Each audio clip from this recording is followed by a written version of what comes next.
Assalamualaikum warahmatullahi wabarakatuh. Gimana kabarnya sahabat Positive Vibe Channel? Assalamualaikum warahmatullahi wabarakatuh. Gimana kabarnya sahabat Positive Vibe Channel? Mudah-mudahan selalu dalam kebaikan dari Allah Subhanahu wa taala, diterima amal solehnya dan diampuni kesalahannya. Baik, kali ini saya ingin membahas tentang persiapan puasa di bulan Ramadan. Simak videonya sampai selesai. Sebelum kita membahas tentang inti tema materi yang hendak saya bawakan, ada baiknya kita bersyukur terlebih dahulu kepada Allah untuk mensyukuri segala nikmat dan kesempatan dan tenaga serta kekuatan yang Allah berikan kepada kita untuk bisa masih mengerjakan amal-amal saleh yang Allah ridhoi.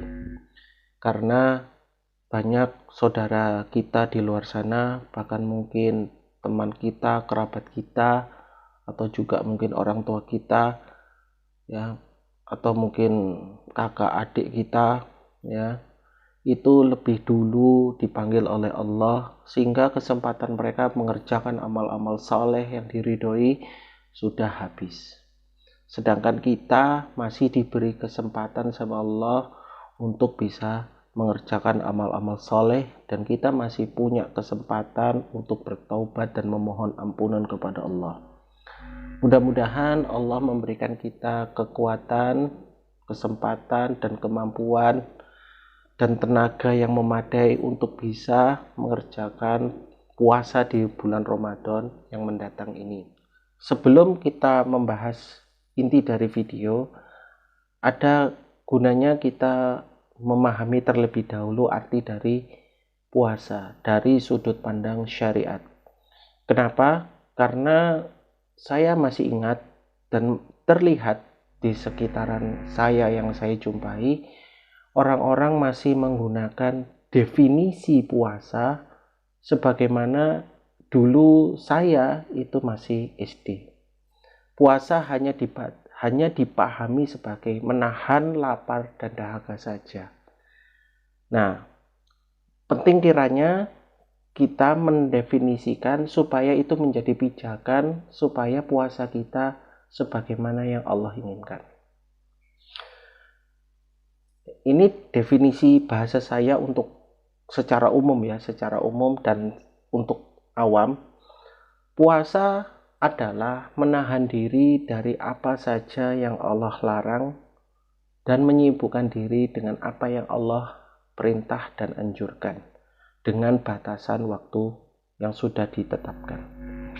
Di sini, di video kali ini, saya tidak membahas tentang apa saja yang dilarang dan apa saja yang diperintah dan dianjurkan, dan saya juga tidak membahas berapa lama waktunya, karena menurut saya kira semua orang sudah tahu apa saja yang dilarang dan apa saja yang diperintah dan dianjurkan dan dibolehkan.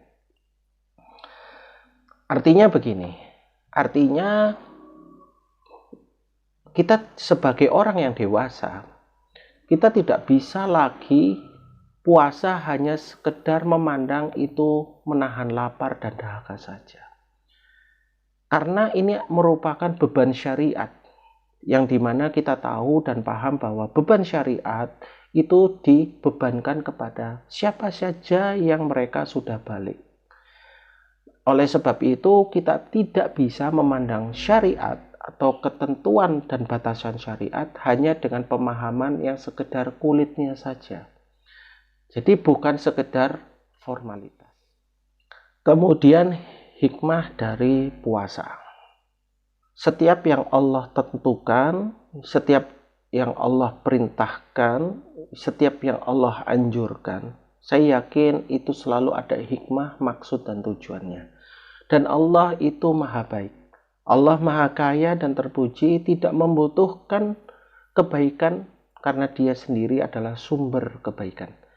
Yang membutuhkan kita, yang membutuhkan adalah diri kita sendiri.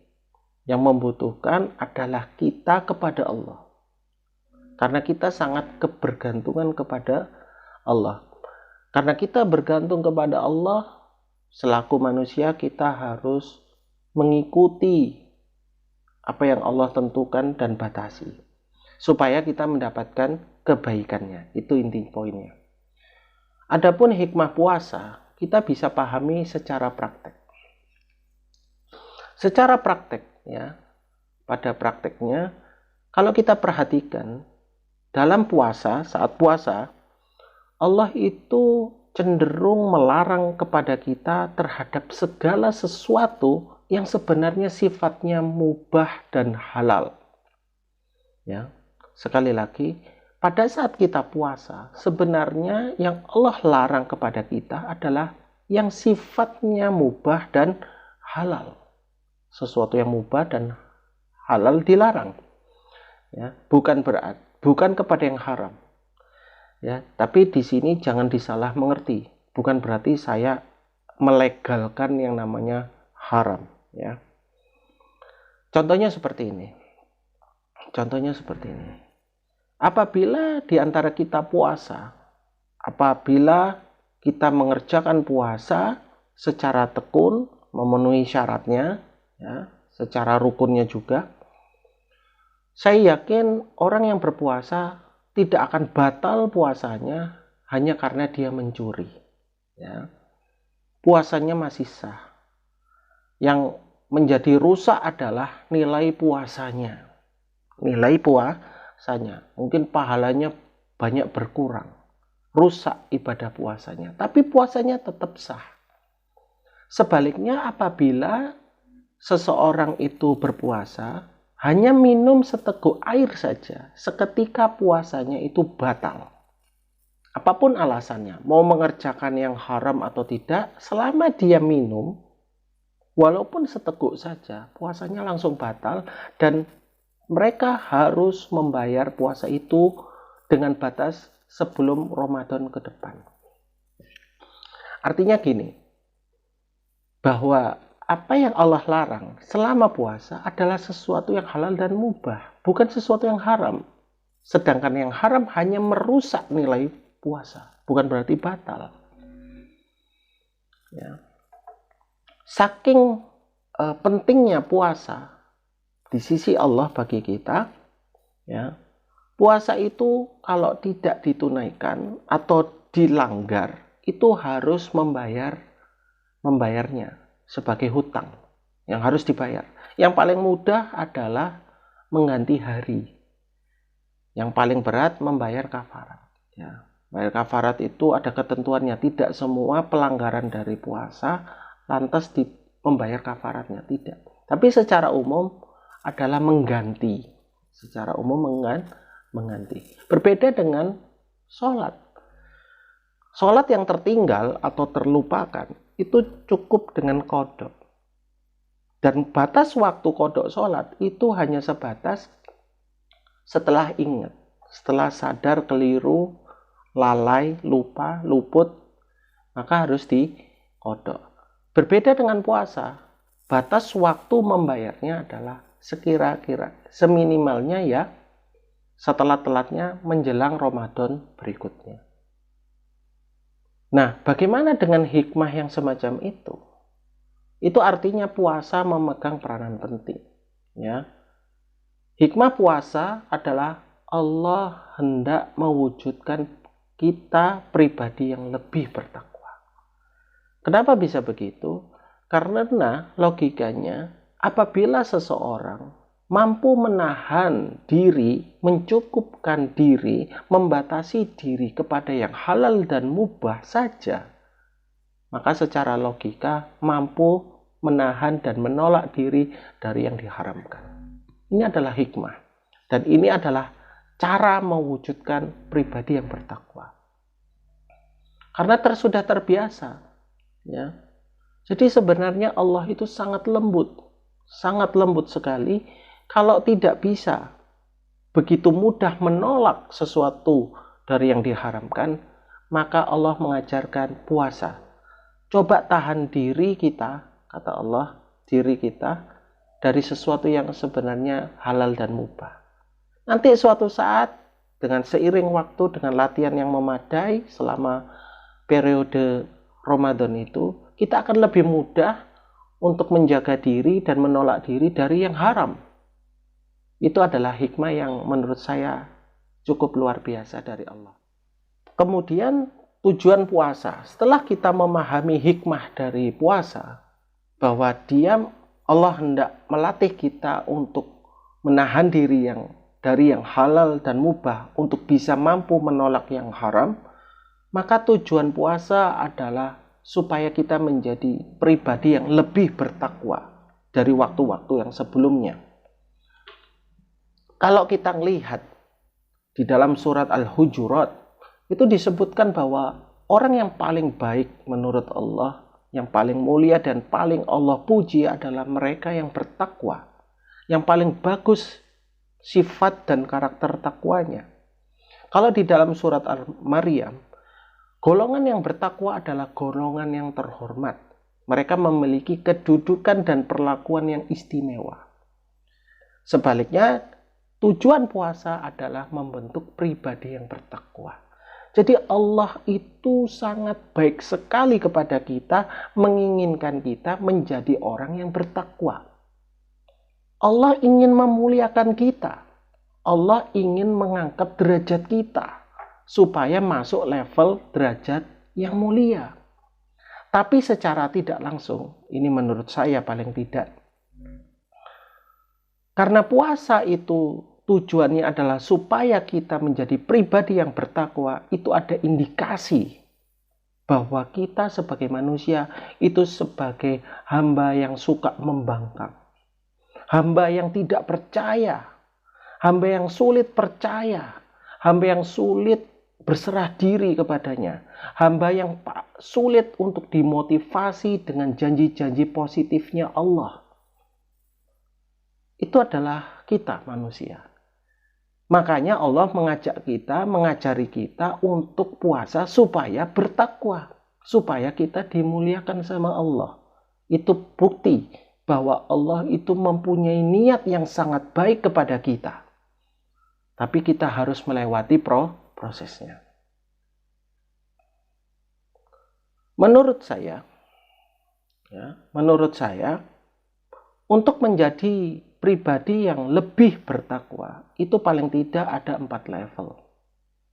Ada 4 tahapan. Pertama adalah bertobat dari kebiasaan dosa dan maksiat. Jadi bertakwa itu tidak harus muluk-muluk. Selama kita bisa meluangkan waktu untuk bertaubat, beristighfar kepada Allah, secara tidak sadar, kita sedang menapaki tahap 1 yang paling mudah dari jalan takwa. Ya, karena maksiat itu macam-macam. Dosa dan maksiat itu ada macam-macam. Ada yang menjadi tabiat, kebiasaan. Ada yang mungkin karena faktor kesempatan. Yang saya maksud di sini adalah yang sudah menjadi kebiasaan. Di sini saya tidak mengatakan bahwa ketika kita bertobat lalu berubah seketika. Ya mungkin bagi sebagian orang bisa. Tapi kita umumkan saja bahwa bertobat dari maksiat dan dosa itu tidak mudah bagi kebanyakan orang. Contoh katakanlah 1 hari orang itu punya 5 maksiat. Jadi hari ini, hari berikutnya itu punya kebiasaan 5 maksiat. Maka saya bisa katakan orang itu bisa dikatakan bertobat apabila dia mengerjakan maksiatnya 4 saja. Karena dia mengurangi 1 maksiat. Mengurangi 1 maksiat setiap harinya. Setelah terbiasa mengurangi 1 maksiat, mengurangi 2 maksiat, 3 maksiat, dan seterusnya. Itu menurut saya jauh lebih baik daripada orang yang 1 hari meninggalkan maksiat sepenuhnya, tapi di hari berikutnya maksiatnya tetap atau bahkan mungkin bertambah lebih dari 5 maksiat sehari. Jadi ini yang menurut saya adalah jalan takwa tahap pertama yang lebih mudah. Bertobat dan beristighfar dari dosa dan maksiat. Karena saya yakin setiap individu itu punya sisi struggle dalam menghadapi kebiasaan maksiatnya. Yang kedua adalah memperbaiki amal-amal ketaatan yang dirasa belum bagus dan sesuai dengan standar Allah dan Rasulnya. Jadi kita untuk bertakwa ya tidak usah muluk-muluk. Kita perbaiki aja dari amal-amal ketaatan, apakah sudah sesuai dengan ketentuan Allah dan Rasulnya atau belum. Terutama amal-amal ketaatan yang pokok, yang diutamakan. Amal ketaatan ini mencangkup segala aspek, baik peribadahan kepada Allah maupun peribadahan yang menyangkut manusia sesama. Karena di dalam Islam itu ada hubungan dengan Allah dan hubungan dengan manusia. Kita perbaiki itu. Sebagai contoh misal, kalau amal ketaatan misalnya seperti sholat, ya kita perbaiki sholat kita. Perhatikan rukun-rukunnya. Kemudian sebelum sholat kita perbaiki wudhunya, supaya jangan asal-asalan wudhu. Karena saya tahu Nabi pernah mengatakan ada orang berwudhu tapi disifati neraka. Itu menandakan bahwa wudhunya asal-asalan. Ya perbaiki wudhunya. Perhatikan rukun wudhu. Kemudian sholat, perhatikan rukun sholat. Ya, rukun sholat itu macam-macam. Misalnya yang terbiasa mengakhirkan sholat, jadi di akhir waktu menjelang waktu sholat berikutnya, ya minimal ke tengah-tengah waktu sholat. Kalau belum bisa di awal waktu sholat atau di masjid secara berjamaah. Itu lebih baik daripada tidak ada perubahan amal ketaatan sama sekali, terutama hal yang pokok. Atau menyangkut dengan orang lain, misalnya kepada orang tua. Kalau misal kepada orang tua punya maksiat dan dosa, suka membangkang, membantah sama orang, ya belajar untuk lebih kalem, lebih bijaksana, lebih tenang menghadapi orang tua yang sudah menjelang lansia. Itu lebih baik. Terus bagaimana kalau orang tua sudah tidak ada? Ya sudah, berubah saja. Kalau itu misalnya sudah menikah ada mertua, ya berubahlah lebih baik. Karena mertua juga orang tua kedua. Kalau nggak ada orang tua atau belum menikah, belum punya mertua, ya sudah. Berjanjilah untuk menjadi orang yang lebih baik kepada siapapun. Itulah cara memperbaiki amal-amal ketaatan yang pokok. Ketiga, mulai membiasakan diri mengerjakan amal-amal ketaatan baru yang belum pernah dilakukan sebelum-sebelumnya. Misalnya sederhana, kalau belum pernah baca Quran dalam satu hari, dulu tidak pernah baca Quran, sekarang mulai membiasakan baca Quran, walaupun satu halaman, satu lembar sehari, ya itu lebih baik. Tapi juga disertai dengan belajar baca Quran dengan baik dan benar, ya melengkapi poin sebelumnya tadi, ya seperti itu. Kemudian yang keempat ini menurut saya yang jauh lebih baik ya. Tingkatan yang agak sulit di sini yaitu adalah meningkatkan bobot kualitas amal-amal ketaatan yang sudah ada. Ya, jadi kalau misalkan kayak tadi baca Quran misal ya, yang biasanya satu hari satu halaman atau satu lembar, kemudian menjadi setengah juz sehari. Ya, setengah juz sehari. Sehari setengah juz. Ya. Kalau sudah setengah juz menjadi 1 juz sehari. Setelah 1 juz sehari menjadi 1/4 atau 1/2 juz lagi. Jadi seperti itu. Dan itu diatur sendiri. Membentuk pribadi yang lebih bertakwa secara umum menurut saya tentukan dengan kapasitas diri. Tidak ada standar baku. Disesuaikan dengan kemampuan diri sendiri. Kemudian untuk pembekalan diri sebelum puasa Ramadan. Jadi sebelum puasa Ramadan itu tiba, menurut saya ada baiknya pembekalan diri sebelum puasa itu harus disiapkan. Karena menurut saya yang namanya amal soleh, apapun itu bahasanya sama seperti kita punya aktivitas pada umumnya perencanaan masa depan. Jadi kita harus ngeplot dan menyiapkan bekal amal-amal soleh apa yang harus kita ingin kerjakan. Kita juga sudah harus siap secara mental, dan tadi juga definisi pemahaman bahwa kita siap mengerjakan puasa Ramadan. Karena Nabi mengatakan amal itu, ya, semua amal itu bergantung dari niatnya. Artinya kita butuh pengkondisian terlebih dahulu sebelum eksekusi, seperti itu. Dan kita sudah punya rencana amal-amal soleh apa yang hendak kita lakukan sepanjang waktu bulan Ramadan. Supaya apa? Supaya kita tersibukkan dengan apa-apa yang Allah perintahkan dan anjurkan. Supaya kita puasa itu di bulan Ramadan yang dimuliakan itu tidak hanya sekedar menahan lapar dan dahaga saja, tapi kita punya kesibukan-kesibukan yang mencerminkan nilai-nilai ketakwaan kita kepada Allah. Ini yang Allah inginkan. Jangan sampai kita menjadi orang yang dimaksud Nabi, puasanya ikut puasa, tapi sia-sia. Allah tidak mencatat, Allah tidak mau terima. Karena apa? Karena tidak sesuai dengan standarnya. Ya sudah, cuma menahan lapar dan dahaga. Mudah-mudahan kita terlindung dari hal yang seperti itu. Ya, artinya begini, pembekalan diri sebelum puasa Ramadan, kita sudah mengetahui dan memahami apa yang seharusnya menjadi fokus kita pada saat bulan Ramadan. Jadi fokus dengan apa yang Allah larang dan apa yang Allah anjur dan bolehkan. Seperti itu. Contoh, ini saya membuat list ya, daftar sekiranya ada kebiasaan efektif yang pas yang bisa dilakukan pada saat puasa dan mengoptimalkan nilai amal soleh puasa kita. Satu, misal ya, membiasakan diri menjaga lisan, hati, dan pikiran.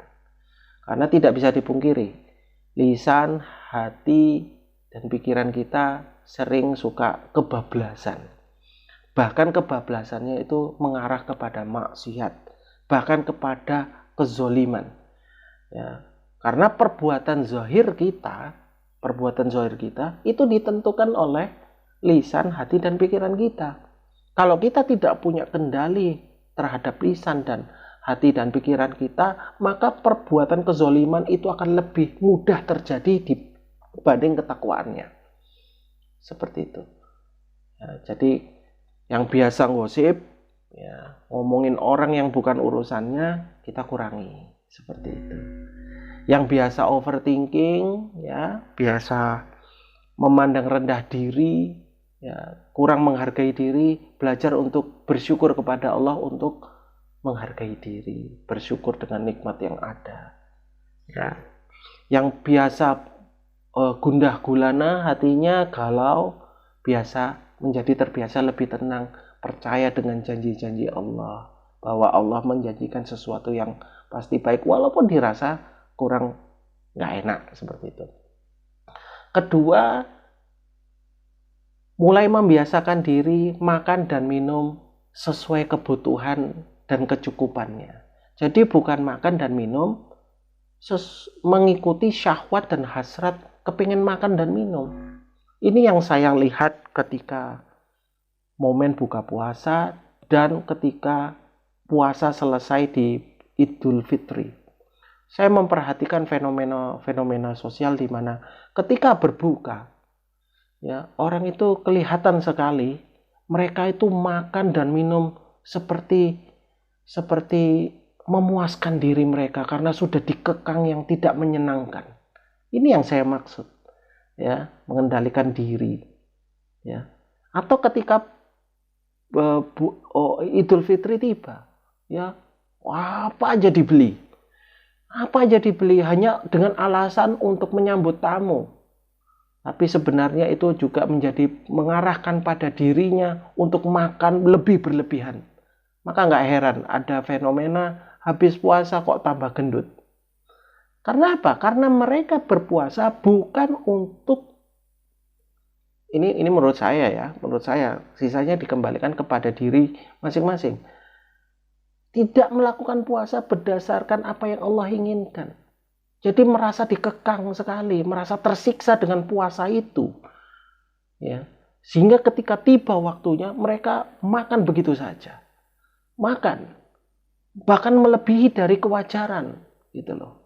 Itu membuktikan bahwa tidak ada kendalinya terhadap syahwat ingin makan. Itu hanya sekedar makan loh.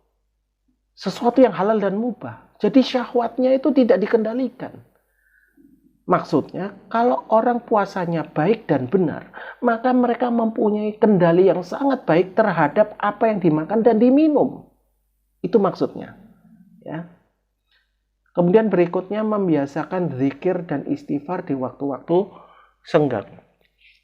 Zikir dan istighfar adalah amalan sunnah yang paling dipuji sama Allah dan Rasulnya. Tapi biasanya orang itu zikir dan istighfar hanya di waktu usai sholat, terutama sholat jamaah. Kalau kita perhatikan, orang itu sangat lama sekali habis sholat, zikir dan istighfar. Sangat lama.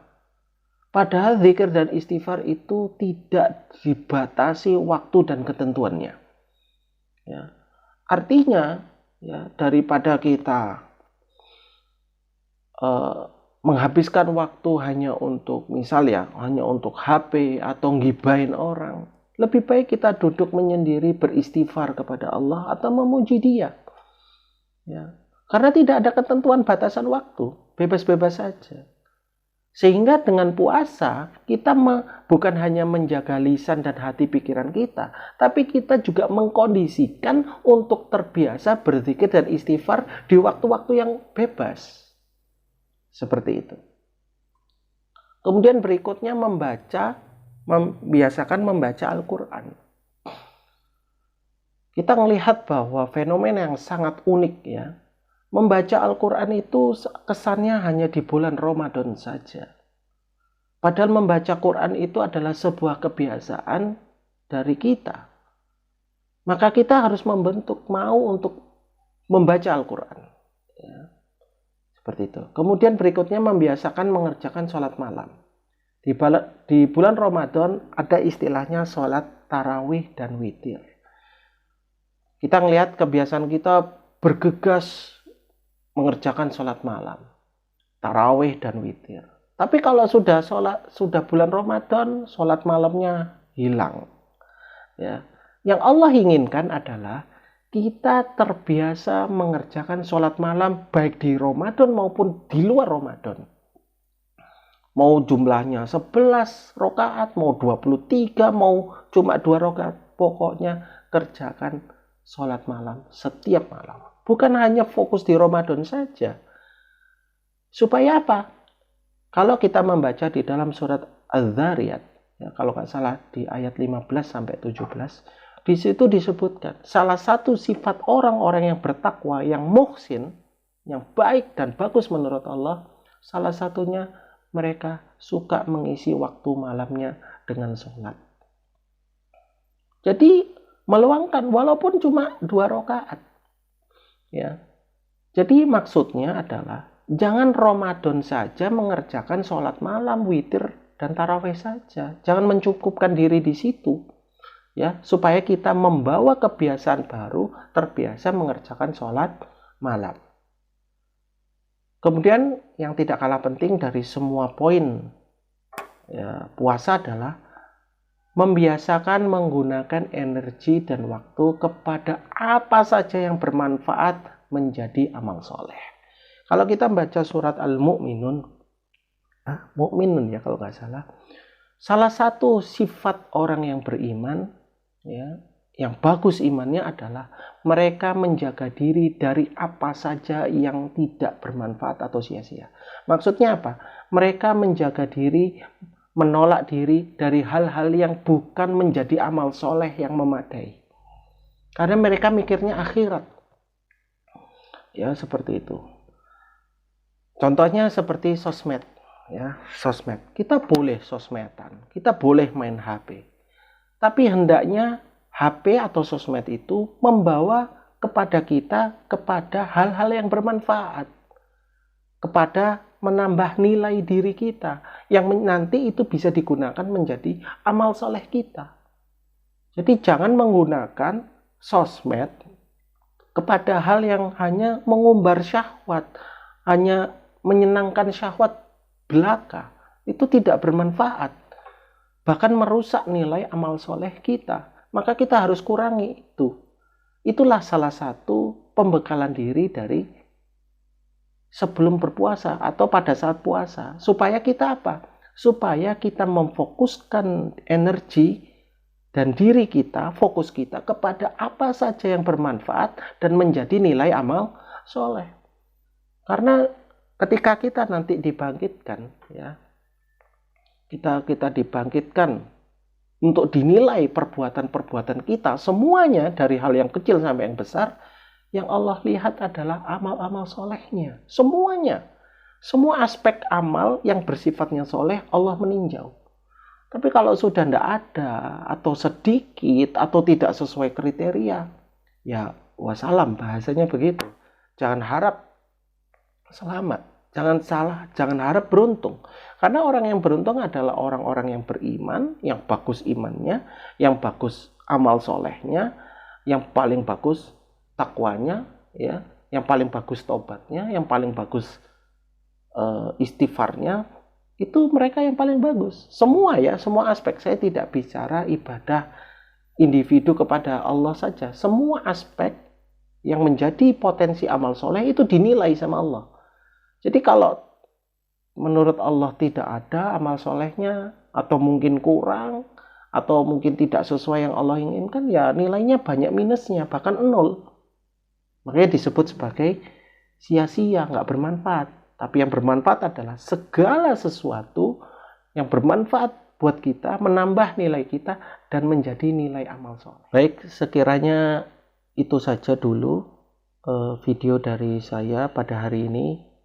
Mudah-mudahan video ini mencerahkan diri kita semua, terutama bagi saya pribadi, supaya juga menjadi nasihat dan pengingat buat kita semua, termasuk saya, untuk lebih aware, ya, lebih menyiapkan diri, lebih siap terhadap amal-amal soleh di kemudian hari, supaya kita menjadi orang yang lebih baik, baik untuk diri kita sendiri maupun kepada orang lain, dan tidak terkecuali kepada Allah, untuk Allah.